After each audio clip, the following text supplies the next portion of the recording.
pravilu ljudi vam trebaju koji treniraju 3 puta tjedno, eventualno 4 puta. Čim neko hoće svaki dan, taj neće dugo. Ja sam imao slučajeva gdje mi čovjek uleti u dvoranu, hoću treninge, hoću zove me za pola sata, u prodavnici sam zdrave hrane, šta da kupim? I nikad ne dođe. Nikad se ne pojavi čovjek.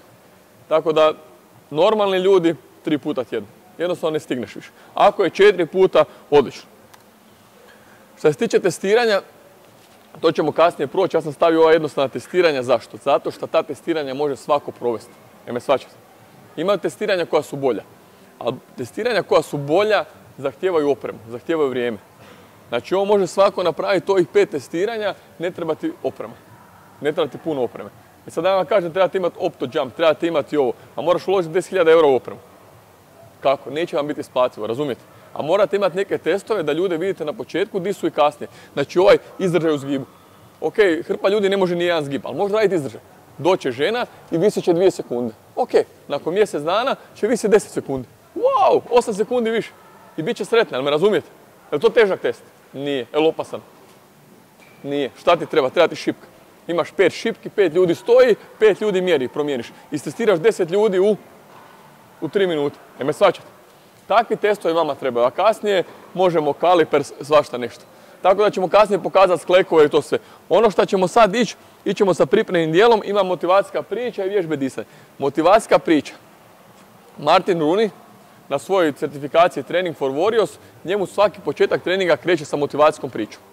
E sad, on te motivacijske priče priprema. Glumi, sve ima ono. I on je to pričao iz razloga da ljudi ne bi kasnili na trening, jer priče ne ponavlja. I ljudi dolaze na vrijeme samo da bi saslušali priču, ali njegova priča je ono, ja sam nakon priče, dajte mi pušku da idem u rat.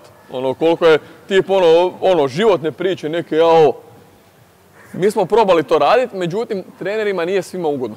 Ja kad sam vodio grupne treninge sam to radio, međutim, dosta trenera ne osjećaju se ugodno da ispričaju priču, jer moraš se unijeti, ne možeš pričati priču ovako. Ok, onda smo mi to zamijenili da imate alternativu. Šta to znači? Možeš ili motivacijsku priču pričati, ili možeš sa ljudima popričati. Pozdrav grupo, kako je bilo Nova godina i to dobro, a?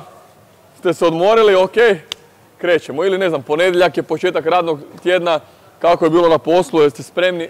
Znači, napravite neki ulaz u trening, me shvaćate? Ako ne možete motivacijsku priču ispričati. Ali morate krenuti trening sa time, da se ljudi malo opuste. Ne možete odmah, ekipo, dobar dan, uzmi rekvizite, idemo. Me shvaćate, morate sa svakim malo. To je neka interakcija da osjetite energiju grupe. Onda kasnije mi radimo vježbe disanja. Sad što se tiče vježbe disanja, zašto radimo taj lakši uvod, vježbe disanja, relaksacije, reseta?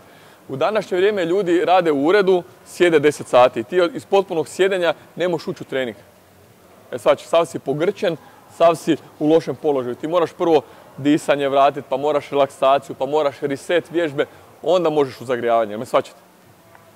Kad kažu ljudi, zec se ne zagrijava u šumi kad ga lovac ganja. Onda se ne zagrijava kad ga ovaj ganja. Ne bi se ni mi zagrijali da neko sa puškom tu uđe.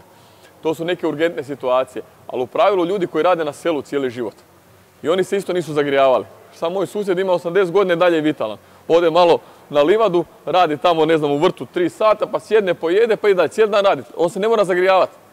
Cijelo vrijeme u pokretu. Ali moj drugi susjed koji radi u uredu 12 sati, a on kad se digne iz ovog položaja, ovako hoda. Ja ga moram prvo pripremiti uopće za trening, jel me shvaćate?